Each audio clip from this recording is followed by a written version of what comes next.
Today on the program, we're talking about underinvestment in the oil sector. Now, Nigeria's oil sector has faced mounting challenges as operational rigs have dwindled to a 6-month low, signaling a deepening crisis that many experts have said are caused by chronic underinvestment.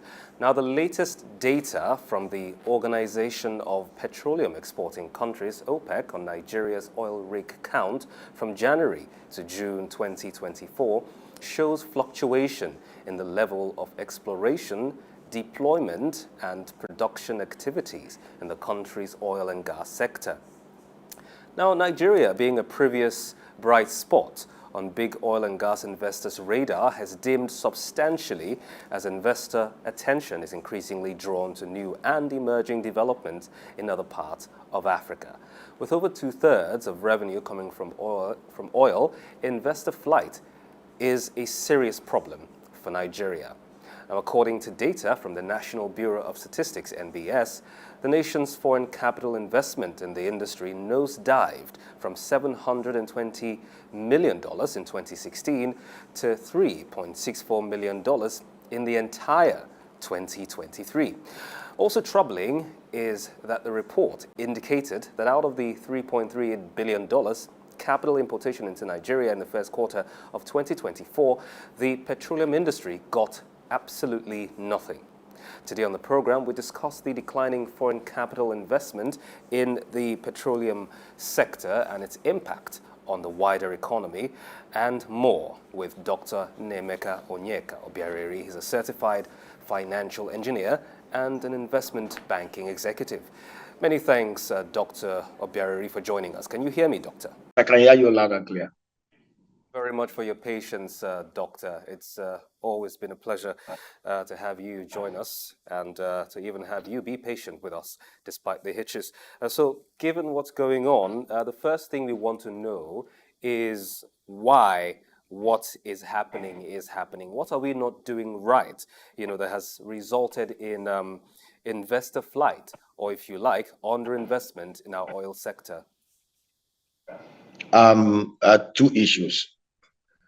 Issues of legislation, issues of opacity and structural deformities, and issues of incompetency and inefficiencies at the leadership of the commanding height of our oil and gas industry, especially the regulatory space.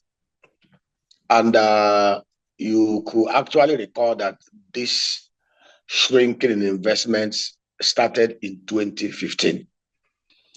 I will always recall to any person that cares to fact check to go through the CBN record of 2010.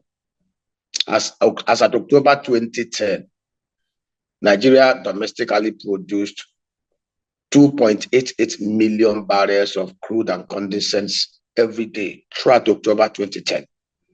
And we exported 2.43 million barrels of crude oil within the same period. As at that time, the average price of crude oil was about $84, $85 per barrel. Investments were coming in. And of course, that was a period when the madness in the oil and gas industry started, 2010, 2011. And of course, there were clarion calls for a thorough overhaul of that industry as at that time.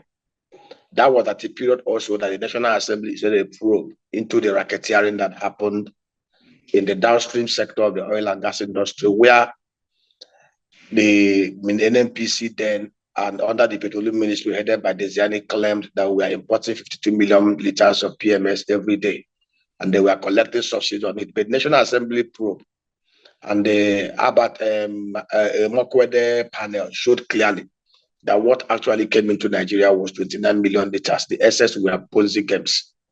And of course, many of the marketers that were involved and the authorities, as of today, are still returning money. So that madness that started in 2011 had remained and it assumed monstrous proportion between 2015 till date. Investors are like brides, beautiful brides Suitors look for them and they go to where they will get the best return, where the regulatory space is very clean and clear, and where there is transparency and open field. Like you rightly mentioned, why will an IOC leave a Nigerian market to go to Angola to invest $6 billion? It's a question we need to ask ourselves. Nigeria is not the only oil producing country. Nigeria has crude oil reserve of 37 billion barrels proven and can actually be ramped up to 45, 50 billion barrels with more investment in that. But there's a mistake we make when we assume that it's only the IOCs or international investors that can invest in our oil and gas industry. I've always made this case that the greatest export of Nigeria are Nigerians in diaspora. I was privileged in 2007, 2008 as head of investment banking in one of the deposit money banks in Nigeria to interact with Nigerians in diaspora. Nidoa Europe, Nidoa America, Nidoa Asia, even Nidoa South Africa, and the rest of them. And it opened my eyes clear that even with our diasporas, Nigeria can easily attract $30 to $50 billion investment into the critical sectors of Nigeria if we put in place the right structures, the transparency framework, and everything. And I must commend President Tinubu for taking the bold initiative of removing petroleum subsidy and managing the foreign exchange market rate. But to attract investment in the oil and gas industry, we must do the needful. The truth is, we lack leadership. At the NNPC, at the NNPC, we lack the right leadership. The creative leadership, the transparent leadership, the passionate leadership, the patriotic leadership to drive the changes that Mr. President plans under his renewed hope mantra. One will have expected an oil and gas person. The first thing he will have done when he assumed office will have been to lay off the remnants of the Buhari regime that started this madness in 2015 and which has remained till today. Look at Petrobras. Petrobras started in 1970, long after the Nigerian Oil Corporation that metamorphosed into NNPC in 1977. Brazil has only crude oil reserve of 15 billion barrels, a third of Nigerian proven reserve. Today, Petrobras has asset size of $174 billion. Last year, they did revenue of $121 billion, profit of $36 billion. They do 2.3 billion barrels a day crude oil production. The Brazilians are no more honest than Nigeria, but the Brazilians discovered, just like we did with Nigeria Liquefied Natural Gas, that the only way you can inject transparency and accountability and remove the opacity and corruption, it was to diversify. The Brazilian government diversified and divested 72% of their shareholding in Petrobras. They only have 28.5% and allowed key and critical core investors to own majority stake. And they listed it on the floor of the Brazilian Stock Exchange in such a very transparent manner that things became so open. Today, see what Brazil is. And if we want to do similar, if we want to bring investment into the Nigerian gas industry, it's a no-brainer. The first thing President Tinubu should do is to do a massive clearance. Yemi Cardoso did it. When Yemi Cardoso assumed office in CBN, what he did was look at the remnant of Buhari and Emefiele, and he cleared them out. And he took out time to begin to restructure the place. That is the first thing people will have done. When you do this, we have more than capable Nigerians within and outside that can start the process of leading NNPC and NNDPRA for the new phase. And what is that new phase? Divestment. The new management that will come in place, the new leadership that will come in place, will kickstart the process of institutional reform and unbundling of the NNPC and NNDPRA to become more efficient in the operation of the oil and gas industry. If federal government decide to divest 70% today, let me tell you how it will work and how the investment will come. 70% divestment, NNPC today is estimatedly valued at about $60 billion. 70% divestment will come by in this way. 30% will go to core and capable investors who have the financial capacity to run a very hugely potential oil and gas market like Nigeria. The remaining 40% will be sold to Nigerians both at home and in diaspora. Then an IPO of $20 billion will also be made.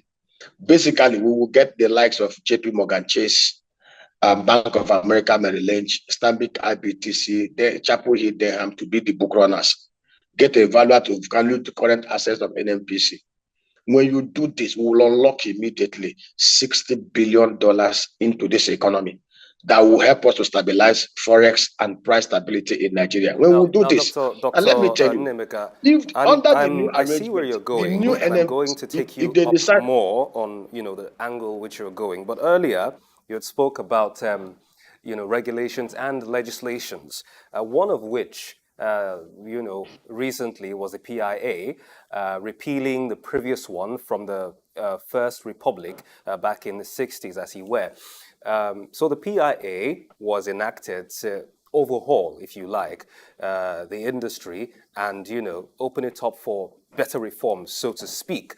But some players in the sector seem to be unsatisfied, or if I should rephrase that, it seems to be dissatisfied with how the PIA has been able to, quote and unquote, perform up until this moment. In fact, they think that they're not convinced that the PIA has exactly changed, the country style of doing business. Do you share this sentiment, Doctor?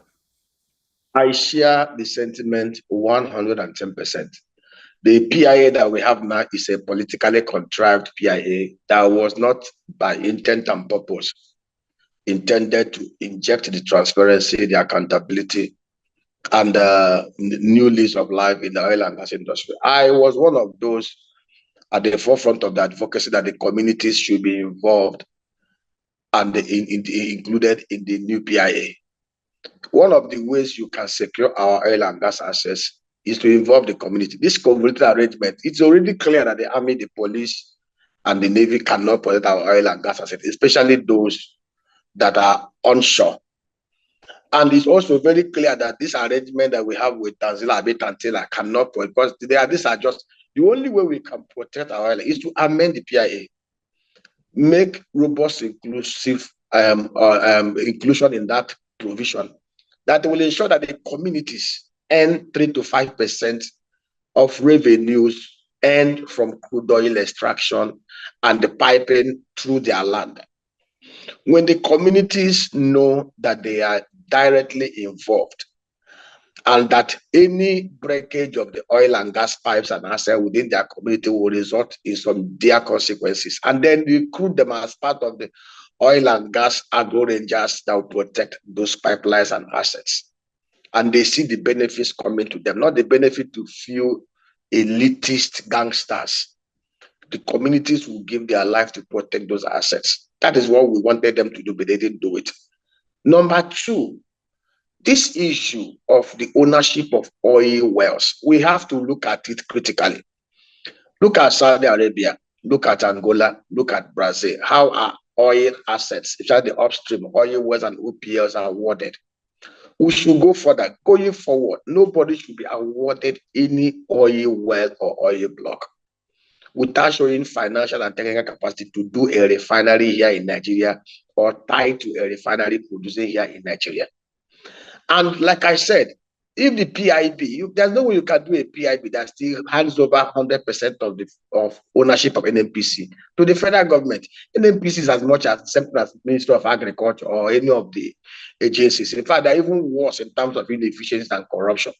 The only way you will broaden and make impact. Look at Nigeria Liquefied Natural Gas. Why do you think it's only corporation that is maintaining profit and money in Nigeria and expanding their trends year on year? Is because it is for 51% owned by the private sector investors and 49% by the federal government through the NNPC. Therefore, they are shielded from some of these political shenanigans and all multiple interest games that we see in Nigeria.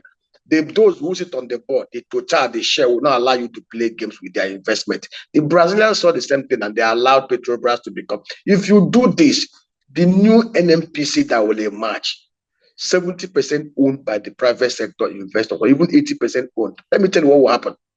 If they decide today to float a bond, a 10-year bond of $20 billion to do more oil exploration, Nigerians will, I will subscribe personally. Many Nigerians will subscribe. Let me tell you, when we see, we don't need IOCs to bring investments into Nigeria. What we need is a transparent regulatory space a transparent operational space for all the market. I'll give you an example. Mobil has different platforms in Nigeria, upstream platforms that consume about 45,000 liters of gas oil every month because they use gas oil to power their stations and their platforms. Do you know that one of the reasons why it is expensive for crude oil production because of the cost of energy, cost of gas, rather than allow qualified depots, whom the NNPC gave license to build backloading facility. Some of them spent hundreds of millions of naira to do it. For 3-4 years now, the NNPC, for whatever is best known to them, which is not altruistic, have refused to allow that. So basically what they do, rather than Mobil backloading or any of the big oil majors like Shell to their platforms, they first of all have to use trucks to move those products from those depots. Now to go back and put it into their vessels, smaller vessels, and which is a double cost. So how do you have a regulatory agency rather than enhancing business, is suffocating business, killing businesses? There's an incident that has been at the front burner for over 8 months. Cocoa industrial cluster was designed to yield over $22 billion into the Nigeria economy. About 4 or 5 depots within that have been shut down over the last 8 months by the NNPC for no tangible, reasonable reason. Ecosystem that has over 150, that injects over 150 million liters of PMS into the system. An ecosystem that has an export depot that through which the local refineries, Nigeria Refinery and Watersmith, used to evacuate their mineral oil, which they export to $10 for Nigeria. 5 depots shut down, 3,000 jobs lost for no reason. Nigeria has lost over $50 million in that ecosystem over the last 8 months. I've never seen this kind of madness before. And yet, a regulator that is supposed to be very transparent, that is supposed to be accountable, that is supposed to enhance and support business, is busy killing and strangulating business. And that even makes me to begin to believe that some of these guys are actually out to sabotage President Tinubu. The same way Desiani and co sabotaged Jonathan. If Jonathan had mustered courage to sack Desiani and sack most of those that were playing games in 2010, 2011, all right, Doctor, when Nigerians were crying and paying for justice. I see His that you're very government would have been passionate spent. about this, but I also want to, follow up on something you've said, talking about businesses being killed and all of that. I will refer back to the PIA, which essentially had or packs some incentives for businesses, as he were. We're talking tax concessions, investment allowances, and other perks, essentially designed to enhance profitability and also attract foreign investment. Now, let's take one of the elements, for instance, that's the tax concession. Let's take that one, for instance. It is aimed at having a more investor-friendly tax structure where companies can benefit from various tax incentives, including exemptions and allowances that are also aimed at encouraging investment in exploration, development, and production. What do you make of this? Weigh this together with what you said earlier about, some businesses suffering. To be honest with you, I don't think the tax regime in Nigeria in the oil and gas sector is overly harsh when compared to that of other countries that are in other oil producing countries. Basically, what we have is like overbearing regulatory regime. I give you an example. If you go to Angola, how many regulatory hurdles do you need to jump over before you invest? Just about 1 or 2. In Nigeria, it is multiple. And this is something we'll need to do away with. It's the same thing that has to do even with clearing of goods at our port. If you go to Benin Republic, if you go to Togo, they are more efficient than Nigeria. And of course, when we talk about sorry for my digression, when we talk about even the blue economy, Nigeria's blue economy can generate about $27 billion annually. And we can become the hub for Southern Africa if we can improve efficiency. The same thing with the oil and gas industry. If we can improve efficiency, let the regulators know that they're actually there to enhance business. You saw the atrocious pronouncement by Ahmed Lawal, the Farouk Ahmed, the NDPRA CEO. You saw the kind of atrocious comment he made against the Dangote refinery. Assuming and not even considering that the Dangote refinery was not ready, is it on the part of the regulator to come out openly to the market such a very huge national asset and investment? That is the kind of insensitive leadership we have in those regulated space. And I will tell you this, regulators are supposed, when Dora Akunyele was MD of NAFDAC, Dora did two things. Dora ensured that the bad boys never played in the industry. Dora also ensured that the good boys always got approval quickly to ensure that we ramped up production. And you could see that she cleaned up that space. We need more regulatory czars like in the mood of Dora Akunyele. Ethical, honest, passionately creative, and patriotic in the discharge of their duties towards serving Nigeria and Nigerians. And that is what we are lacking. Most of our regulators see their position as that of overlords, as that of emperors. They don't see themselves as business enhancers.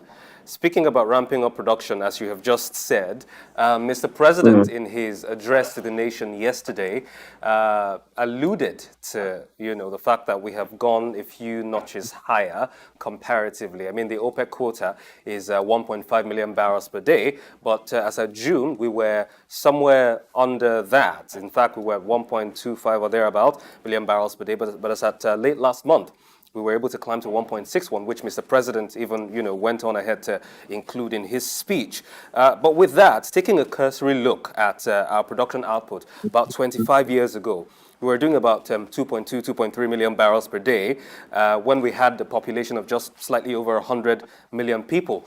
By extrapolation, to maintain that same level of value, it would seem that we may need to produce double that amount at about 4+ million barrels per day. Now, based on what you've just said about ramping up production, how do we make that happen? Good.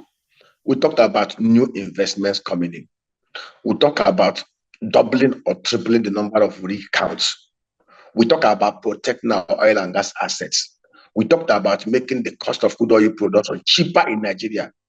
Over 20-25% of the cost are security linked, insecurity linked. I've just clearly stated to you the pathway out. To get new investments into the oil and gas sector is the easiest thing anybody can do. But we must do three things.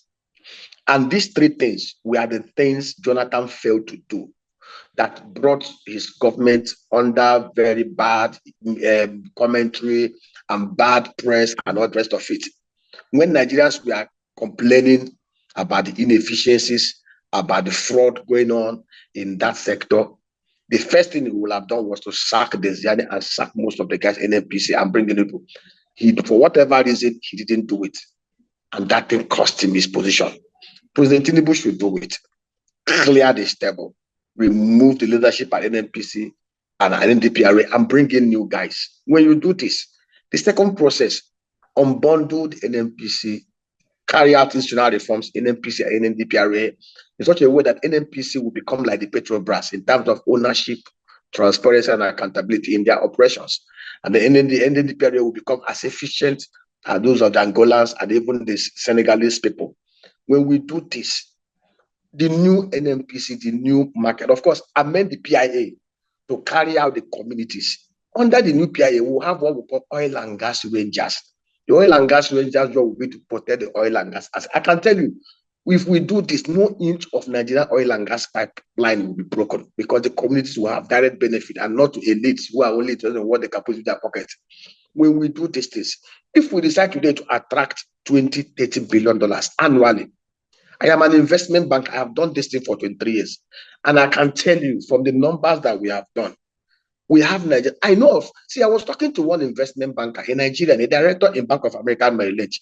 The guy told me that he has access to personal credit of almost about $1 million annually.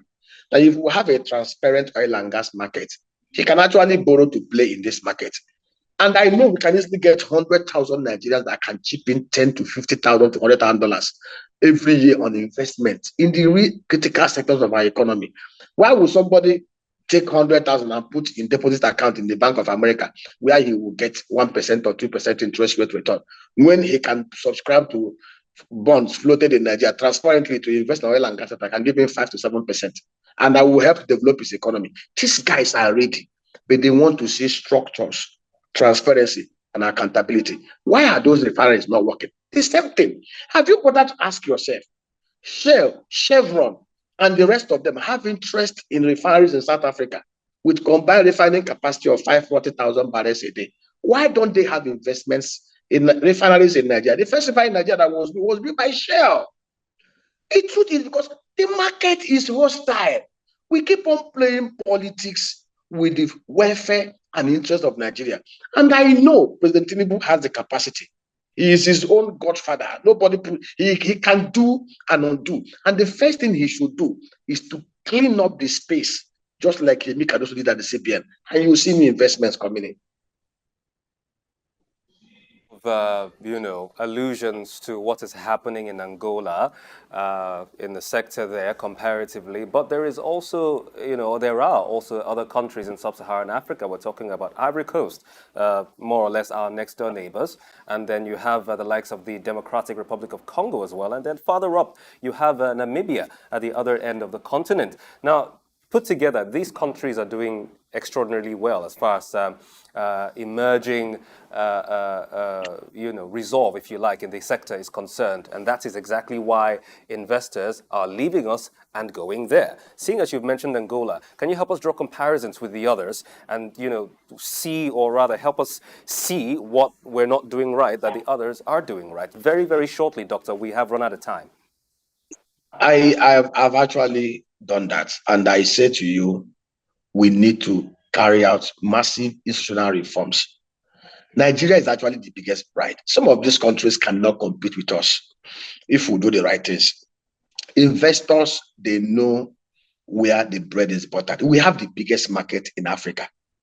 We have the biggest reserve, crude oil reserve in Africa. We have a huge, we are a gateway to other 600 million man market in Southern Africa. All we just need to do is to be transparent. If an Aliko Dangote at his level is complaining and whining, the richest man in Africa, why do you think any other investor will even risk coming here? And that is the truth. So we need to make the space friendly. We need to make the space. The regulators must be business. If I am the CEO of NNPC, I tell you, I will go out of my way to support, first of all, domestic investors. My job as a regulator is not to keep business, it's to enhance business. My job is to always hold weekly, monthly sessions with these guys to find out what they need, from that man to mom man to if man. My job is to see, when I collect information, I will meet Mr. President, go to National Assembly to see how we can continually tweak the laws and regulations to enhance business growth. Laws are not actually there to keep it. Laws are actually there to enhance opportunities and growth. And that is the truth. All right. Thank you very much, Dr. Nnaemeka Onyeka, for your insightful thoughts. But because of time, we cannot take any more of it. Of course, there's a lot I would have loved to unpack based on some of the points you mentioned earlier and talk about. But time has been really, really unfriendly today so far. But we do appreciate your time nevertheless. Dr. Nnaemeka Onyeka Obiaraeri, Certified Financial Engineer, Investment Banking Executive. Many thanks for joining us on Market Insight this morning. Thanks for having me. Following what our guest has said, there's a lot to talk about by way of solutions and recommendations. He's talked about, in fact, he did harp on majorly a transparency framework, installing those to ensure that what we expect to see is what we actually see as far as the sector is concerned. And of course, a lack of leadership, which he pointed out as well, which he recommended that a much better cadre of leadership would help the sector to surpass or to surmount, if you like, the challenges which it currently faces. Then, of course, he mentioned divestment and unbundling of the NNPC, as well as us ramping up our production. And ways to do that will be to find better ways to regulate and not stifle, and of course, to have more effective legislation vis-a-vis the amendment of the current PIA as constituted. Many more, of course, that he did say. But of course, today we've been talking about the declining investment in the petroleum sector today. And a lot of these issues having been pointed out, just a fraction of what needs to be done to make sure that we go back to what it used to be. Never used to be this way, but lately we've started to see all of this happening. But of course, with concerted effort and with better leadership, as as Dr. Obiaraeri pointed out, we would have a much more thriving oil and gas sector. That's Market Insights today on the program. Many thanks for joining us. I am David Chiedu. Do stay tuned for more insightful programming on Suk News Television. Have a wonderful day.